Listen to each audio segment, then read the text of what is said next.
وما لکم لا تقاتلون فی سبیل اللہ. اب یہ خاص طور پر جو خاص قتال کے لیے ترغیب دلائی جا رہی ہے وہ ایسے لوگوں کے لیے کہ جو مختلف علاقوں میں مسلمان تھے، کہ جو پھنسے ہوئے تھے، ان میں کمزور بھی تھے، ان میں خواتین بھی تھیں، بیمار بھی تھے، بوڑھے تھے، جو ایمان تو لے آئے لیکن یہ کہ وہ ہجرت کے قابل نہیں تھے، تو وہ اپنے اپنے علاقوں میں ہیں، اپنے اپنے قبائل میں ہیں، وہاں ان کے اوپر ظلم ہو رہا ہے، انہیں ستایا جا رہا ہے، انہیں مارا جا رہا ہے، پرسیکیوٹ کیا جا رہا ہے. تو خاص طور پر ان کی نصرت کے لیے نکلنا اور ان کو جان چھڑانا اور ان کو بچا کے لے کر آنا، یہ کام تو ایسا ہے کہ جس میں غیرت ایمانی کا بہت ہی شدید تقاضا ہے، اور میں تو سمجھتا ہوں کہ غیرت انسانی کا بھی تقاضا ہے. وَمَا لَكُمْ لَا تُقَاتِلُونَ فِي سَبِيلِ اللَّهِ. اور تمہیں کیا ہو گیا، کیوں قتال نہیں کرتے اللہ کی راہ میں؟ وَالْمُسْتَضْعَفِينَ، اور ان کمزور لوگوں کے لیے جو مغلوب بنا دیے گئے ہیں، من الرجال، مردوں میں سے، والنساء، اور عورتوں میں سے، والولدان، اور بچوں میں سے، الذین یقولون، جو یہ کہہ رہے ہیں، دعائیں کر رہے ہیں، ربنا اخرجنا من هذه القرية الظالم اهلها، اے ہمارے پروردگار ہمیں نکال اس بستی سے جس کے رہنے والے لوگ ظالم ہیں، واجعل لنا من لدنك وليا، اور ہمیں اپنے پاس سے کوئی ہمارا ولی، حمایتی، مددگار بنا دے، واجعل لنا من لدنك نصيرا، اور ہمارے لیے خاص اپنے فضل سے کوئی مددگار بھیج دے.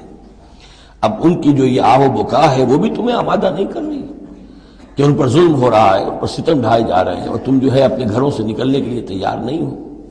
ویسے یہ آیت آج کل بعض لوگ جو ہیں جو اس مختلف قسم کے ہمارے سیاسی قسم کے جہاد چل رہے ہیں، جن پر جہاد فی سبیل اللہ کا لیبل لگا دیتی ہیں بعض جماعتیں، اور اس آیت کو کوٹ کرتی ہیں، تو وہ بالکل یوں سمجھیے کہ وہ آؤٹ آف کانٹیکسٹ ہے.